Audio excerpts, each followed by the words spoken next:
owe a lot of gratitude to Ksenia Carolina, the ballerina that was released. She had a handwritten letter that was meant to be given straight to Donald Trump at her meeting at the Oval Office Monday week ago, I guess it was.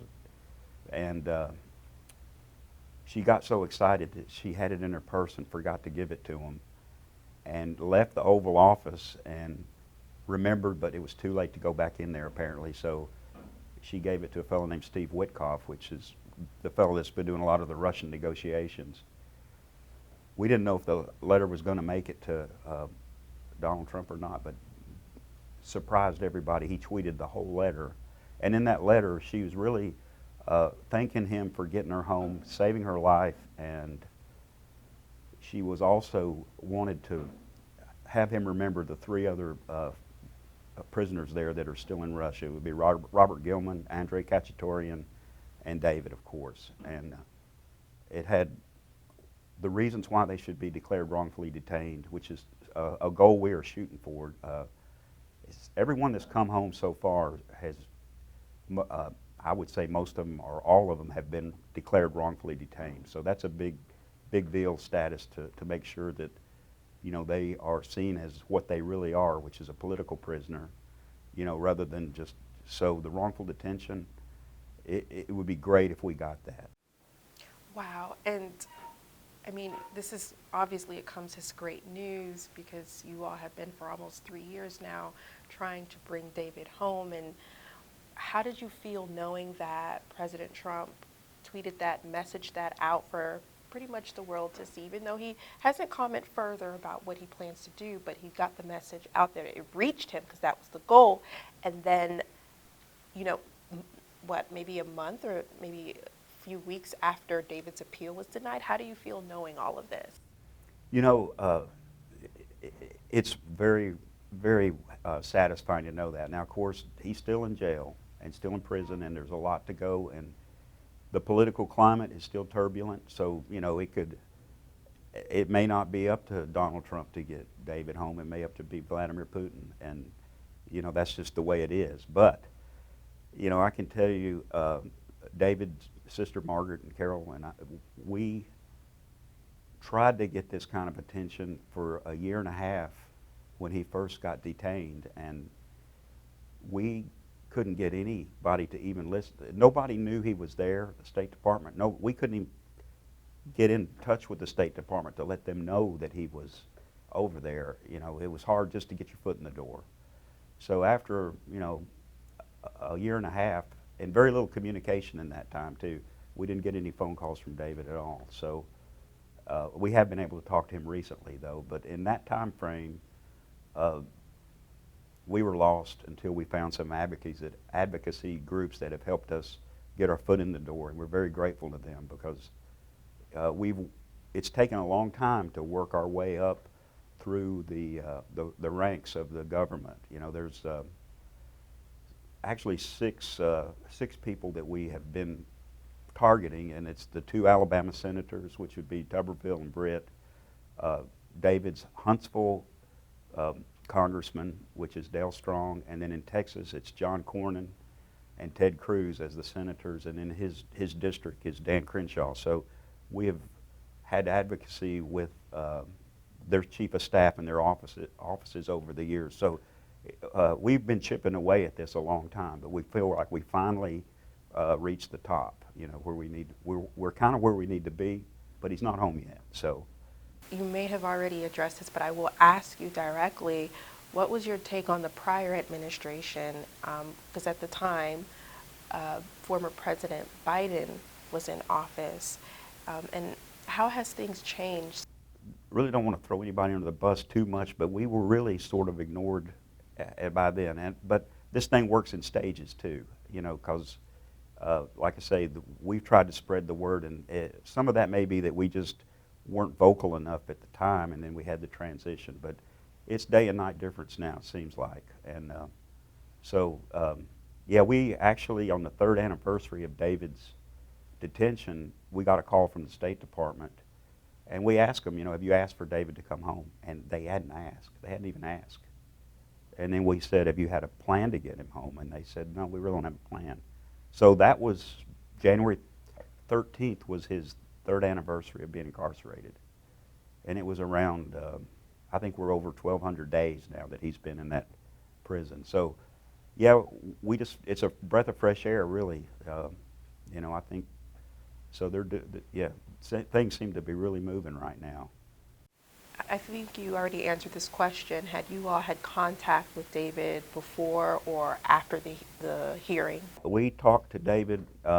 He's got phone slips he gets from the court, and he was able to call us, relaying that through the embassy. And David.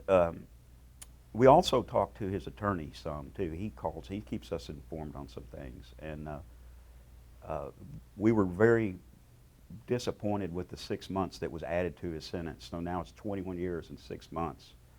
However, there's a side of this that his attorney said, in the judge's chambers, he says, you can tell everybody was pretty much sympathetic to David in there, and I think he implied that the outcome of this was pretty much predetermined, that even the judge didn't have much of a say on it.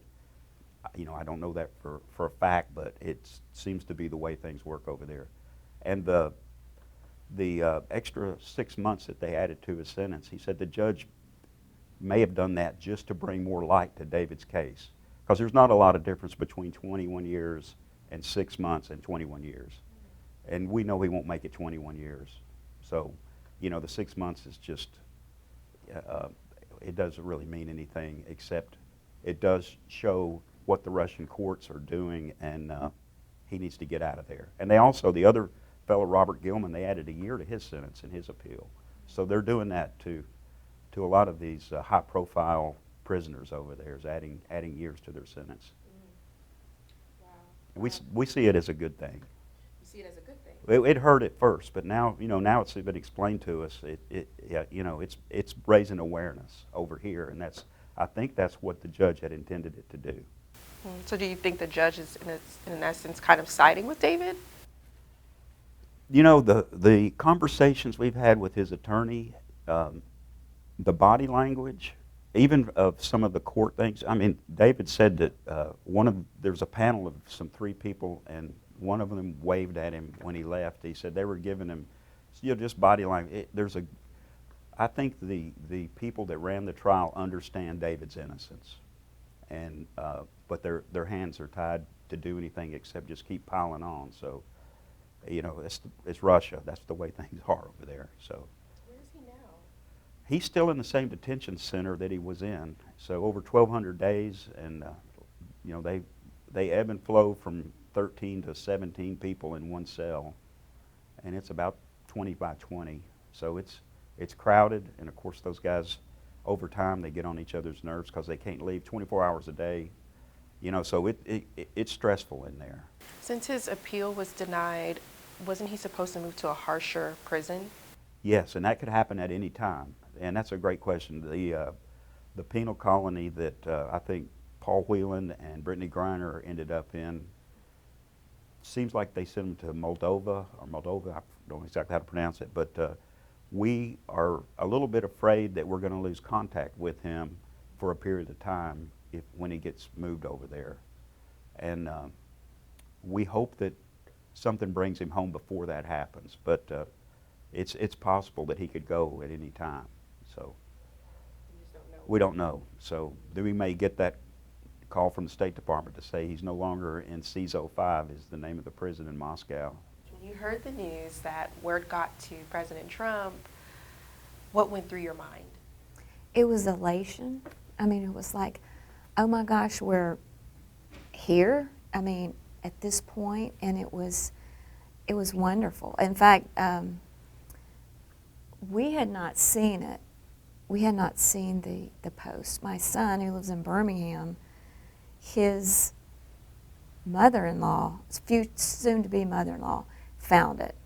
And so he was texting me, have you seen this? I'm like, no, and I'm texting Paul and Carol. They hadn't seen it. So we were so happy. We were just elated. It just gave us hope. I feel like this administration has brought more recognition when we've heard from the State Department.